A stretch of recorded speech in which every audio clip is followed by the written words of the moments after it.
Assalamualaikum warahmatullahi wabarakatuh. Perkenalkan, nama saya Karyani, mahasiswa semester 1 dari Universitas Muhammadiyah Tangerang, kelas 1A PGSD. Pada kesempatan kali ini saya akan menjelaskan mengenai pendidikan nilai. Pendidikan nilai. A. Hakikat makna nilai. Pembahasan tentang nilai pada dasarnya merupakan kajian filsafat, khususnya bidang filsafat yang disebut aksiologi.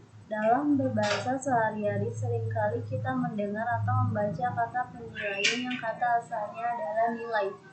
Nilai yang dalam bahasa Inggrisnya adalah value bisa diartikan sebagai harga, penghargaan, atau taksiran. Maksudnya adalah harga yang melekat pada sesuatu atau penghargaan terhadap sesuatu. Menurut beberapa para ahli mengenai pengertian nilai sebagai berikut. A. Menurut Darji Darmo Diharjo mengatakan bahwa nilai adalah kualitas suatu keadaan, sesuatu yang bermanfaat bagi manusia baik lahir maupun batin.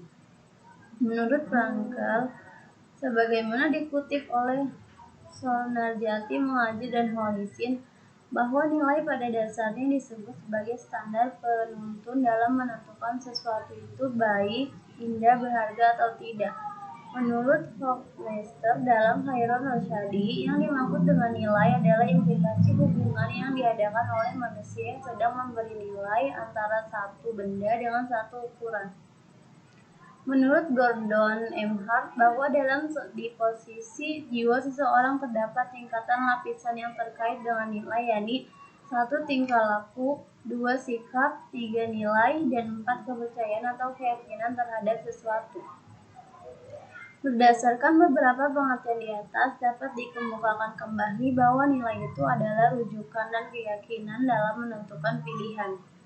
Sejalan dengan definisi itu, maka yang dimaksud dengan hakikat dan makna nilai adalah berupa norma, etika, peraturan, undang-undang, adat kebiasaan, aturan agama, dan rujukan lainnya yang memiliki harga dan dirasakan berharga bagi seseorang. Nilai bersifat abstrak, berada di balik fakta, memunculkan tindakan, terdapat dalam moral seseorang, muncul sebagai ujung proses psikologis, dan berkembang ke arah yang lebih kompleks. B. Proses dan pendekatan dalam pendidikan nilai. Pendekatan nilai bukanlah sebagai subjek mater, bukan sebagai satu mata pelajaran yang harus diberikan kepada siswa, tetapi sebagai suatu dimensi dari seluruh usaha pendidikan. Dalam proses pembelajaran, guru dapat memberikan pendidikan nilai melalui beberapa pendekatan. Pendekatan-pendekatan tersebut telah diringkas menjadi 5 macam, yaitu 1. Pendekatan penanaman nilai. Pendekatan penanaman nilai adalah suatu pendekatan yang memberi penekanan pada penanaman nilai-nilai sosial dalam diri siswa. 2. Pendekatan perkembangan kognitif. Pendekatan ini dikatakan pendekatan perkembangan kognitif karena karakteristiknya memberikan penekanan pada aspek kognitif dan perkembangannya. Tujuan yang ingin dicapai oleh pendekatan ini ada 2 hal yang utama. 3. Pendekatan analisis nilai. Pendekatan analisis nilai memberikan penekanan pada perkembangan kemampuan siswa untuk berpikir logis dengan cara menganalisis masalah yang berhubungan dengan nilai-nilai sosial. 4. Pendekatan klasifikasi nilai. Memberi penekanan pada usaha membantu siswa dalam mengkaji perasaan dan perbuatannya sendiri untuk meningkatkan kesadaran mereka tentang nilai-nilai mereka sendiri. 5.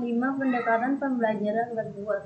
Pendekatan pelajaran berbuat memberi penekanan pada usaha memberikan kesempatan kepada siswa untuk melakukan perbuatan-perbuatan moral, baik secara perorangan maupun secara bersama-sama dalam satu kelompok. Di samping pendekatan-pendekatan nilai dalam proses pembelajaran, menurut Krathwohl dalam Mawardi Lubis, proses pembentukan nilai pada anak dapat dikelompokkan dalam 5 tahap, yakni A. Tahap receiving, menyimak, B. Tahap responding, menanggapi, C. Tahap valuing, memberi nilai, D. Tahap mengorganisasikan nilai, organization, E. Tahap karakterisasi nilai, characterization. C. Pendidikan nilai di Indonesia. Pendidikan merupakan hak asasi setiap generasi. Pendidikan merupakan sebuah proses pembangunan kerangka berpikir manusia sejak ia berada di permukaan bumi. Undang-Undang Dasar Negeri ini telah mengamanatkan agar pendidikan merupakan salah satu hak dasar yang harus diterima oleh warganya. Pendidikan nilai versus pendidikan pragmatis. Pada awalnya, tujuan pendidikan Indonesia yang bercorak pragmatis merupakan hal yang baik. Dengan penekanan di sektor ekonomi, terutama lewat industrialisasi, negara hendak meningkatkan kesejahteraan dan kemakmuran seluruh bangsa Indonesia. Dan dari situ akan dicapai keadilan sosial. Namun, pendidikan menjadi produsen tenaga-tenaga terampil semata, tidak menghasilkan manusia purnawan atau manusia utuh atau manusia terintegrasi. Pada masa-masa krisis multidimensional sekarang ini, pendidikan yang bercorak pragmatis itu malahan memperparah keadaan. Mengapa? Karena pendidikan pragmatis ini menghasilkan manusia-manusia yang mungkin cerdas dan terampil namun belum tentu berbudi baik. Paulo Freire mengatakan pendidikan itu memanusiakan manusia. Ini berarti pendidikan adalah membumikan nilai yang mengarah pada kemanusiaan manusia. Sistem pendidikan di Indonesia saat ini telah kehilangan makna dan nilai. Hal itu terjadi karena pelaku pendidikan saat ini lebih mementingkan unsur skill, bukan knowledge. Jadi mereka hanya memberi pelajaran, misalnya bagaimana berdagang dengan baik tanpa dibekali pengetahuan, bagaimana menghadapi orang-orang yang berdagang di luar pasar atau menghadapi penduduk yang menghuni daerah terlarang. Padahal yang penting adalah wisdom, kearifan. Misalnya kalau saya mengambil keputusan ini, dampak jangka panjangnya apa, landasan moralnya apa.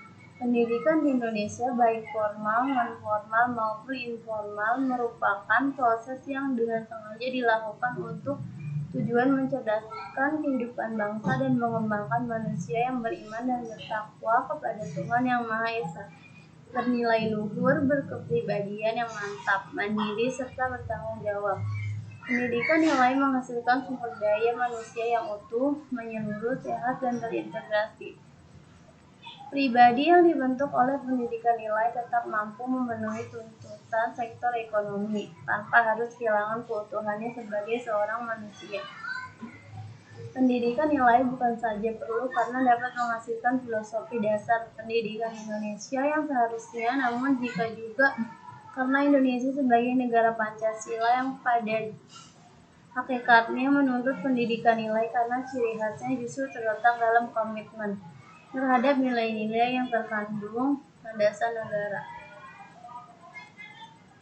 Sekian penjelasan mengenai pendidikan nilai. Kurang dan lebihnya mohon maaf. Wassalamualaikum warahmatullahi wabarakatuh.